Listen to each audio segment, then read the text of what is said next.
SaaSpocalypse is, did you coin that term, Danny? I wish I did. I did not coin it. Okay, so I hear it from Danny all the time, but I guess we've seen, little press releases from Anthropic drive hundreds of billions of dollars in sell-offs. What do you make of that? There's a better chance of me beating Ilya in figure skating than ultimately Anthropic taking out the software index. I mean, to some extent, look, the hearts and lungs of AI are going to be the use cases. So when you look at ServiceNow, Salesforce, they're going to play instrumental roles in the AI revolution. I mean, I can make an argument like a ServiceNow will be incrementally bigger in the next 2 or 3 years than they are today because of AI.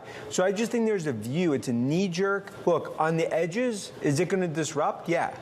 But I think right now, this is the Armageddon-like trade, the way software is selling off. And in our opinion, like in my career, going back to the late 90s, like it is the most head-scratching structural sell-off relative to what I believe is going to be the opposite as it plays out that I've ever seen in my career. Not really head-scratching, because I think if I was running a big company and I had access to amazing AI, I would say, listen, chatbot, look at my CRM software and make a better copy of it, so I don't have to pay for it every month. Look, and that's in theory, okay, from a high level, that makes sense.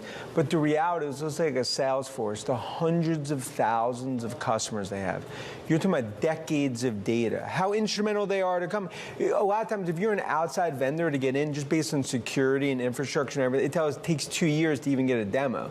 So I think there's a view, is it going to be disruptive? Yeah. But I also think in my opinion, it's about the ripple effect. For every dollar spent on an NVIDIA chip, there's an $8 to $10 multiplier across software infrastructure. That's why my view is Microsoft, Oracle, you look at Nebius, you look at some of the infrastructure plays. I think what we essentially are going through what I'll view as almost like a DeepSeek type moment in tech. And I view it as more of the golden buying opportunity given the CapEx, given the spending. I feel more convinced about the thesis today than I did before earnings. There has been this other argument about spending, but specifically from corporate clients who are now just spending more on AI. That's what they're focusing in on. Everyone's trying to grapple and figure out how they make their company more proficient, more better, kill costs. And that comes at the sake of spending on enterprise software. Do you think that's fair? No, I think that is fair. And that's why in the near term, it's a headwind relative to 67% of IT budgets right now have to have some sort of AI focus. But my whole point is that as the use cases play out, and we've seen with Palantir front and center is really the one that's almost been the poster child.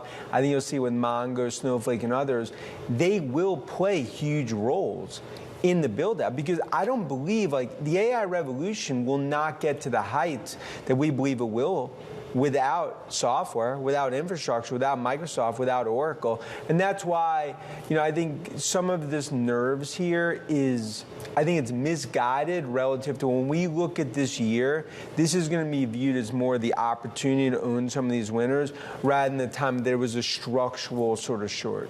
Dude, my phone is blowing up because of your outfit. Viewers love it. Well, absolutely love it. And I actually thought I thought we were going to match, but I guess I never got. I wish. He came in wearing something similar. I'm on board. Listen, I wanted to ask you about the hyperscalers, the business model changing. It's not asset light anymore. They're spending a ton on, obviously, the data centers. But Katrina Dudley had such a great answer that I'd rather ask you about that. I mean, her take is they're just digging a deeper moat with every $1 billion of CapEx they're spending, and that makes a lot of sense. It's an arms race. I mean, The reality is you're building Vegas 1950s from the ground.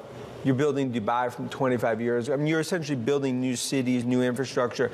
Big tech right now, they're not going to slow down. That's why you talk about $700 billion, what ultimately will be $1 trillion spent. And that's why they need to do this, because if they sit back and watch from the stands, then they'll be out of a fourth industrial revolution. We're only in year 3 of an 8 to 10 year build out.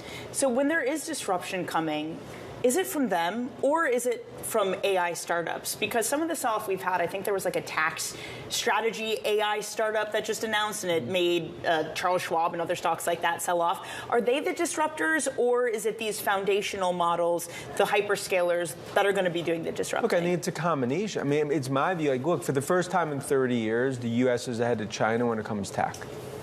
So this is going to be a time of innovation in this country in terms of startups, in terms of the hyperscalers, in terms of what I believe is going to be also a lot of M&A as it plays out. You're going to go through white knuckle moments like we're seeing over the last few weeks. But when you look at earnings, you look at CapEx, it's like follow the yellow brick road, follow CapEx. As CapEx continues to increase, that's bullish for the tech trade. And those derivatives, you could argue, are going to go into energy, financials, healthcare, as it plays out in terms of a broadening market. I just want to call out a client from My Huntington Bank, writes in and says, tell Dan Vernon Reed from Living Color called and wants his jacket back. I like. It's the cult of personality, bro. Look, I mean, and this is, look, it's one like we dress the way we call stocks, maybe a little unconventional, but again, it's like, it's one like, it's adding some colors to this AI revolution. I literally want to put in an order for that blazer. You can, if you go to danivesclothing.com. So